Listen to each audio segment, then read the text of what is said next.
ጆኒና ንቃተ ህሊና ሊቧቀሱ ነው አሉ። ሚያዝያ 17 በአድዋ 00 ነው ቀጠሮ የያዙት። ይህንን ቡጥኛ ያዘጋጃችሁ ሰዎች የተባረካችሁ ሰዎች ናቸው። ተባለ ምን እየመጣ ነው ማለት ነው? ንግስ እኮ ነው ክብረ በዓል ምን እንደሚመጣው እልል ካለ ሰው ጥላት ተይዟል እንደዚህ ተብሏል። ከዛ ስናይ ታምረ ማርያም ተሸክመው ካህኑ መጡ።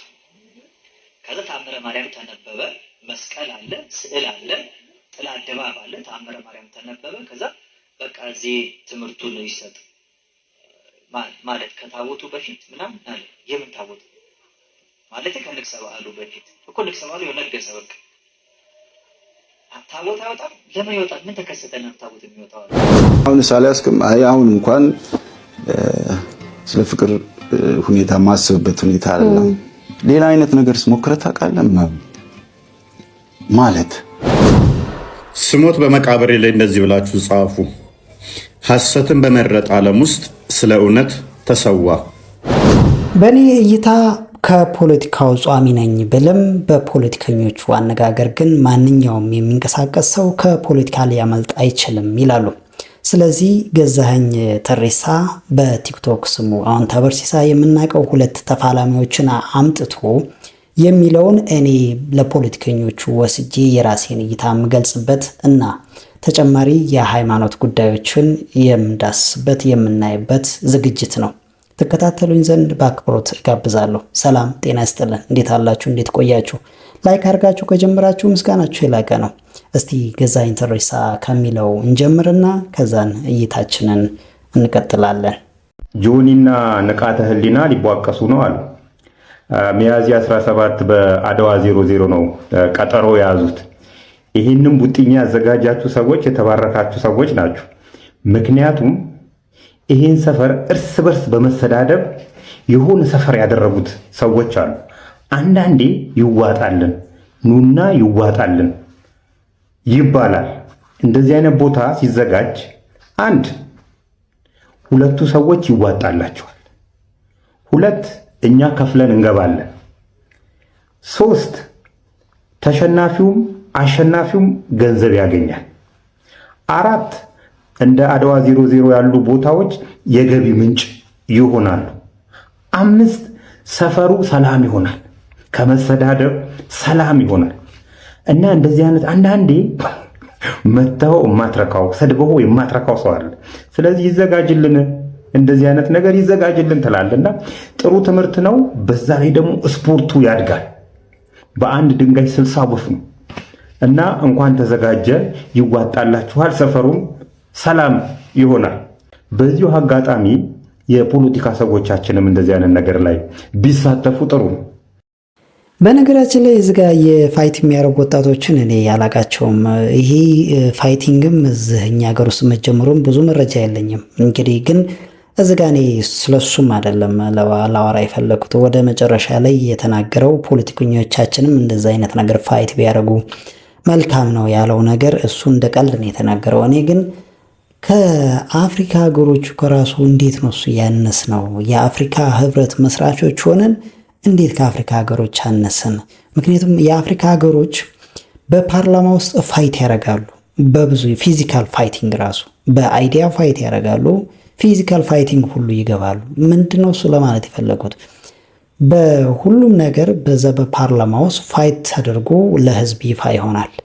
እነ ኬንያ እነ ደቡብ አፍሪካ የሚያደርጉት ነገር ማለት። ከዛም በኋላ ከዛ ያመለጠው በእርግጥ ከዛ የሚያመልጥ የለም። ምክንያቱም በአሁኑ ሰዓት በአፍሪካ ውስጥ ያው እንደኛ የእርስ በርስ ጦርነት በእርግጥ አሉ፣ ብዙ እያካሄዱ ያሉ እነ ሱዳን፣ ሌሎችም ሀገሮች አሉ። ግን እንደው ምን አለ እኛ እንዴት ነው እሱ ከነሱ ያነስ ነው? ምክንያቱም የነሱ አካሄድ ለምሳሌ የደቡብ አፍሪካ አካሄድ ፓርላማ ውስጥ ፋይት የሚያደርጉት ነገር አለ። ከዛም በኋላ ከዛ ሲያመልጥ ነው ወደ ህዝብ የሚሄደው። ህዝብ በሲቪል ዋር ውስጥ ወይንም ደግሞ መንግስትና ህዝብ እንደዚህ የሚዋጋበት ምንም አይነት ኬዝ የለም። በፓርላማ ውስጥ ሁሉ ነገር ለህዝብ የሚመቸው ለህዝብ የሚሆነው ለሀገሪቷ የሚሆነው በሞላ እዛ ጸድቆ ይወጣል። ፋይት የሚያደርጉት እነዛ የፓርላማ ሜምበሮች ናቸው። ከዛ የሚያመልጥ ነገር የለም ለማለት ነው። እና ያ ነገር ስለሚያስቀናኝ ነውና ሪሊ እኛ ሀገርም እንደዚህ መቼ ነው እሱ የሚጀምረው? የሚለው ነገር ስለሚያጓጓኝ ነው። ኤንዌይ በቤተክርስቲያናችን ታቦት ማውጣት ስርዓት አይደለም። ታቦት የሚወጣበት ምክንያት 3 ምክንያት ነው። ችግር ካለ፣ አባር ቸነፈር ካለ፣ ምህላ ሲሆን አሊያም ደግሞ ጦርነት ካለ ካልሆነ በቀር ቤተክርስቲያን ታቦት ማውጣት አትፈቅድም ብዬ ተናግሬ ነበር። አንዳንዶቻችሁ አልተዋጠላችሁ ነበር። እስቲ ይህን ትምህርት እንስማ። ስንቶቻችን እናውቃለን ይህን ስርዓት? እውነቱን ለመነጋገር እኔ አላውቀውም። እንግዲህ ብዙ ጊዜ ማውቀው እኔ ወይንም ደግሞ አብዛኞቻችን ምናልባት አይደለም እርግጠኛ አይደለሁም፣ ግን ማውቀው የአንድ አጥቢያ የዓመት በዓል ሲሆን ማለትም ንግስ ሲሆን ታቦት ይወጣል። ከዛም በኋላ ያው አንግሰን ታቦት ነግሶ መጣን ይባላል። ግን ታቦት የሚወጣበት እንደዚህ መሆኑን ይህን ስርዓት አላውቅም። እስቲ ለማንኛቸውም ትምህርቱን ልክ ጸጋዬ ወንድማችን እንዳለው እንከታተለው። አንድ ወቅት ወደ ላሊበላ አገልግሎት እመቤታችን ክብረ በዓል ንግስ ነው እና ሄድን ልናገለግል። ስንሄድ ከቤተ ማርያም አስቀደስንና ጠዋት ወደ መድረኩ አውደ ምሕረት በቃ እዛ ህዝቡ ይሰበሰባል። ክብረ በዓሉ ንግሱ እዛ ነው የሚሆነው። ትምህርት ይሰጣል። ህዳር ጽዮን ነው። እሺ አለና የምናገለግለው ሰዎች ወደ መድረክ መጣ። ስንመጣ ንግስ ነው፣ ክብረ በዓል ነው። ስለዚህ ተባለ። ምን እየመጣ ነው ማለት ነው?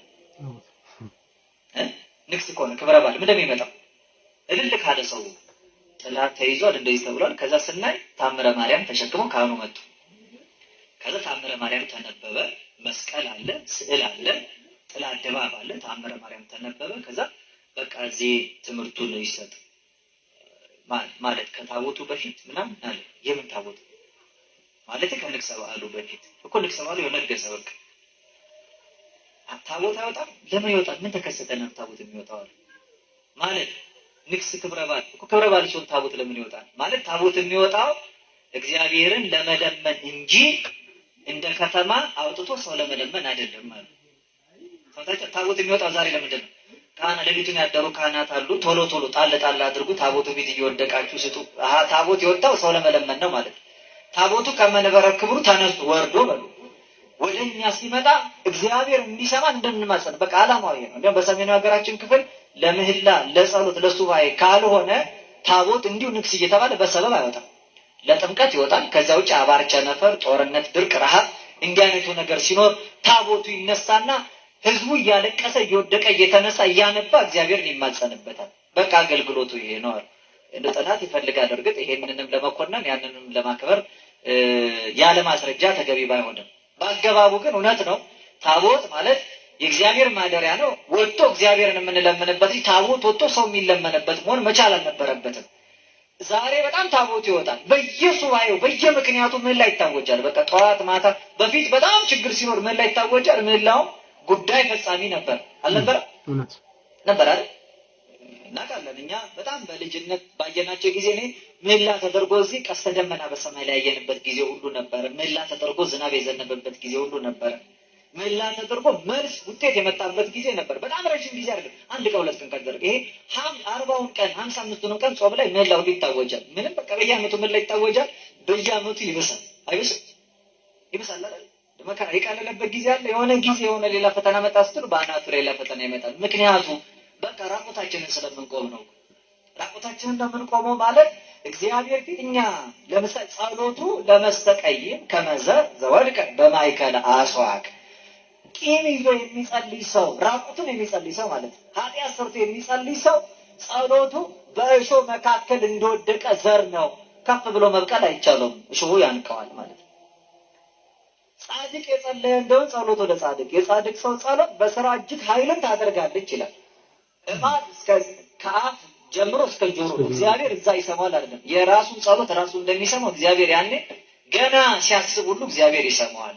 ስለዚህ አንሰማ፣ አንደመጥ፣ መልስ አናመጣ ያልነው ጸሎታችን፣ ምህላችን፣ አስተቆታችን ሁሉ ራቆታችን እንደ እግዚአብሔር ፊት የሚቀርብ ስለሆነ ነው።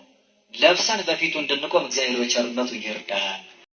ቃሌት ያሰማልን መምህራችን እጅግ በጣም ትልቅ እውቀት እንደሆነ እረዳለሁኝ። እስቲ ደግሞ ወደ ሌላኛው ቤተ እምነት እንጓዝ። ልሳነ ይተርጎምልኝ ይላል። ልሳነ ግዕዝ እስቲ እናዳምጠው፣ እንከታተለው። ራካንቱ ኢልባሃዱባንያ ማጋን ታልዳቦሼ ወንብጻ ቅድመ ገጹ ለመድኃኔ ዓለም ዬ በአሚነ ዚያው ለማርያም ንገሊ ልሳን በጉባኤ መካከል መተርጎም አለበት በሚለው ሐሳብ እስማማለሁ። ይተርጎም፣ ግን ግዕዝም ይተርጎም። ወገን አንዳንዴ የምንናገረውን ነገር እየለየን እንጂ እኔ እኮ ግርም ነው የሚለኝ።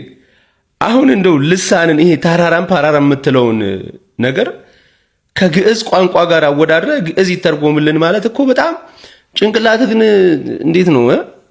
ግዕዝ ማለት እኮ ኤግዚስት ያደረገ ቋንቋ፣ ፊደል የተቀረጸለት፣ በጣም ብዙ መጽሐፍት የተጻፉበት የሚታወቅ ምድር ላይ ኤግዚስት ያደረገ ቋንቋ ነው። ወለተ መድኅን መኑ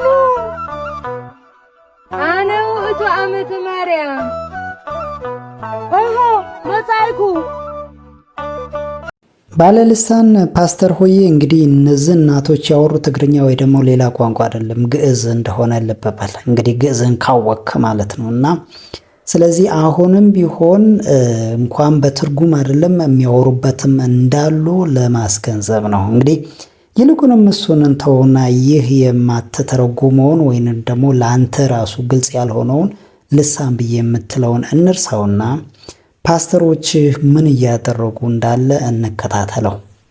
ታዋቂ ፓስተር ነው። የሚገርምሽ ነገር ፓስተር ስለ ፍቅር ህይወቴ ጠየቀኝ። አይ እንደዚህ ነበረኝ እና ተለያየን፣ አመለጣታ ምናምን ነገር። አይ አሁን ሳላስከም አይ አሁን እንኳን ስለ ፍቅር ሁኔታ ማስብበት ሁኔታ አይደለም። ሌላ አይነት ነገር ስሞክረህ ታውቃለህ ማለት አልኩት። ቆይ መልሼ ደውላለሁ፣ ዘጋው። ሌላ አይነት ሲል እኔ በቃ ግራ ገባኝ። ከዚህ የተለየ ምን አለከ? በቃ እንደዚህ ያወራ የሆነ ሰዓት ምን ነገር አለ። እሺ እኔ ወንድ ወዳጅ ነኝ አለ። በስማ እና አንተንም እኔ ወድጄህ ነው በጣም አፍቅሬህ ነው እና ምናምን አለኝ። በኢየሱስ ስም ነው ያልኩት፣ እየሰማኝ ማለት ነው። ምን ሆነ ነው አንተ እንትን አይደለም ምናምን ነገር አልኩት። ፓስተር አይደለም ወይ? አዎ። እና ወድጄ አይደለም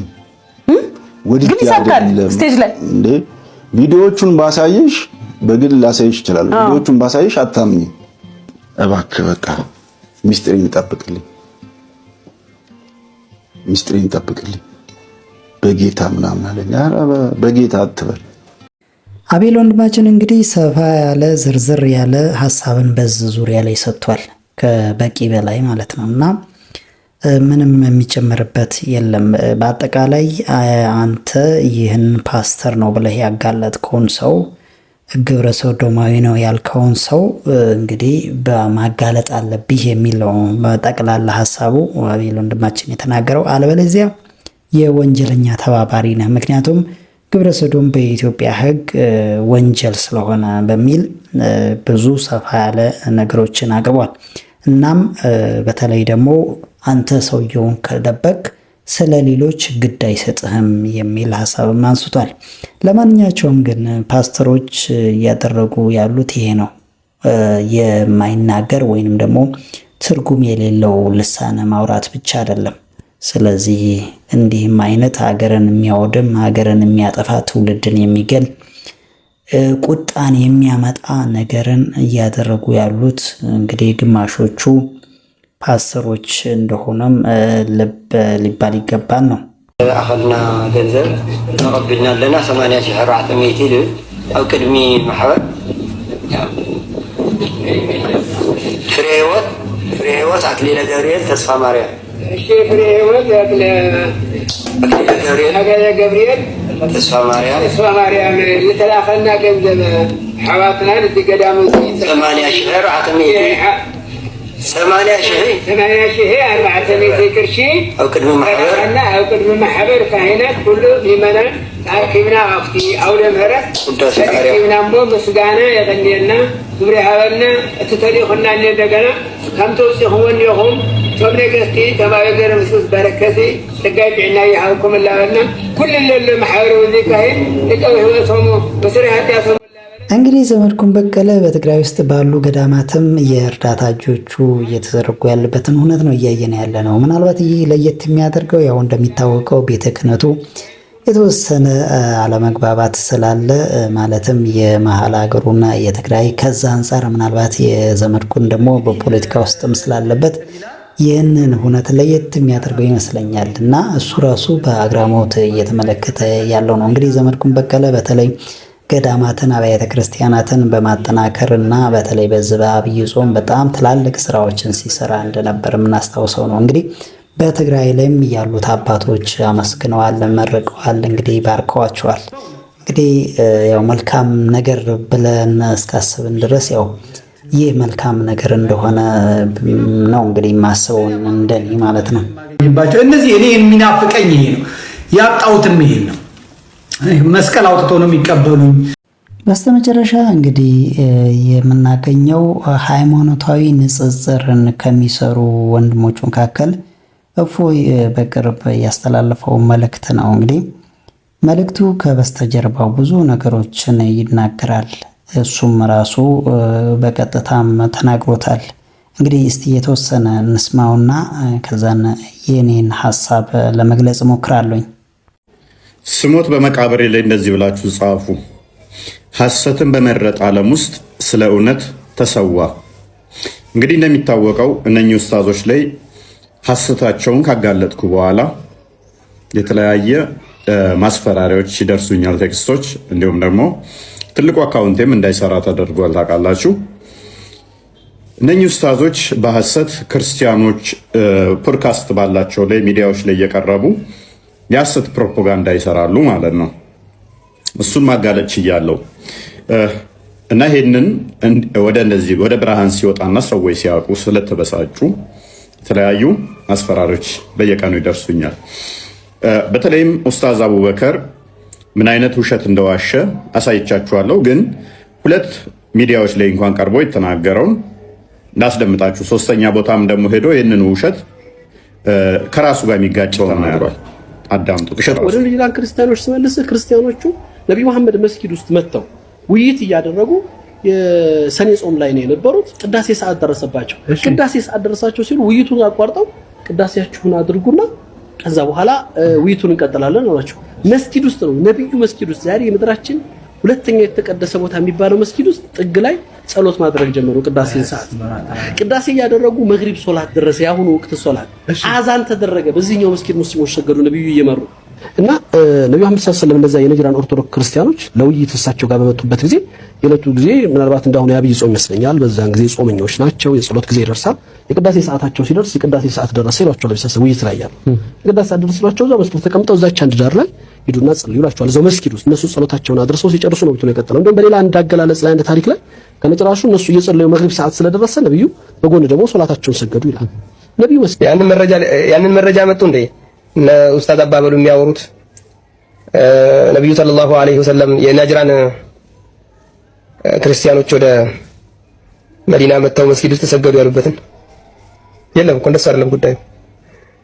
አልተደረገም፣ ሰሂህም አይደለም። መስጊድ ውስጥ እነዛ የናጅራን ክርስቲያኖች ገብተው አልሰገዱም። መስጊድ ውስጥ እንዲሰገድ ነብዩም አልፈቀዱም። እኔ ነኝ ያለ ስለ ሐዲስ ሰነድ የሚያውቅ እዚህ ጉዳይ ወጥቶ አይናገርም። እነማ የሚዲያ ጋጋታ ላይ የተጠመዱ ሰዎች ግን ሳይ ነው ብሎ ይናገራሉ። ሰነዱ ግን ትክክል አይደለም። እንግዲህ እንደሰማችሁት ነው። ኡስታዝ አቡበከር ሁለት ቦታ ላይ የተለያየ ነው የተናገረው። አንደኛው ላይ ሰኔ ጾም አለ፣ አንደኛው ላይ ደግሞ የአብይ ጾም አለ።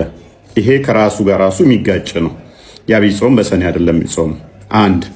ሌላኛው ደግሞ 11 ሰዓት ላይ ቅዳሴ አይካሄድም። ከምሽቱ ከ11 ሰዓት በኋላ ቅዳሴ ቀደሱ ይለናል። ቅዳሴ ሰዓታቸው ደረሰ።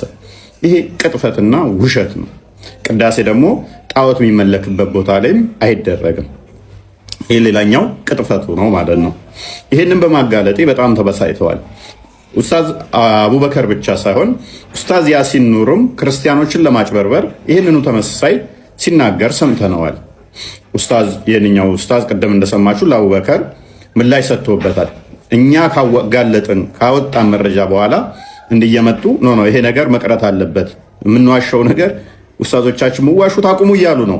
አንዳንዶች ግን የኡስታዞቻቸው ገመና እንዲገለጥ ስላልፈለጉ እኛን ለማስገደል እኛን ለማጥቃት እየጣሩ ይገኛሉ ማለት ነው። ያሲን ኑሩም ሲቀጥፍ የራሱ ወንድም ምላሽ ሰጥቶታል ማለት ነው። አዳምጡት። ለማጥናት ሲመጡ 11 ሰዓት ላይ የቅዳሴ ሰዓታቸው ደረሰ። ጾለት ያደረጉ ነው። እዚህ ረሱል ሰለላሁ ዐለይሂ ወሰለም እያወሩ ነው። የጾላት ሰዓት ደርሷል አሏቸው ክርስቲያኖች። እዚህ ነው ረሱል ሰለላሁ መስጊዳቸው ላይ አንድ ኮርነር ፈቅደውላቸው ለክርስቲያኖች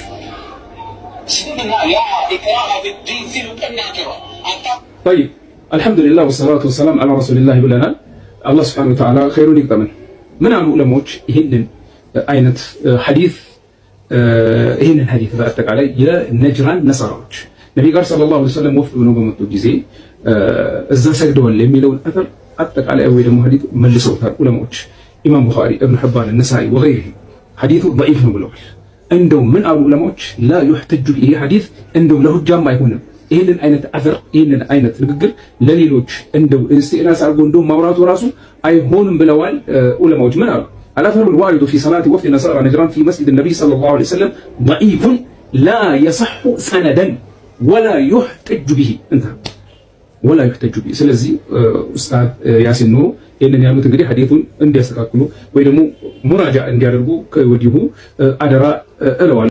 ዒሳን የሚገዙ ሰዎች ከሆኑ ክርስቲያኖች ከሆኑ ዒሳን አምልኩ ብለው እንዴት ነብዩ ሰለላሁ ዐለይሂ ወሰለም ከመስጂዳቸው ወይም ደግሞ ከቤታቸው ቦታ እንዴት ይሰጣሉ? እዚህ ቦታ ኩፍር ፈጽሙ ብለው አዑዙ ቢላህ መን ያዕቂል እንደው የማንኛው ሙስሊም ነው ይህን ነገር እንደው በትክክለኛ አርጎ የሚወስደው በትክክለኛ ነገር ነው ብሎ የሚገነዘበው?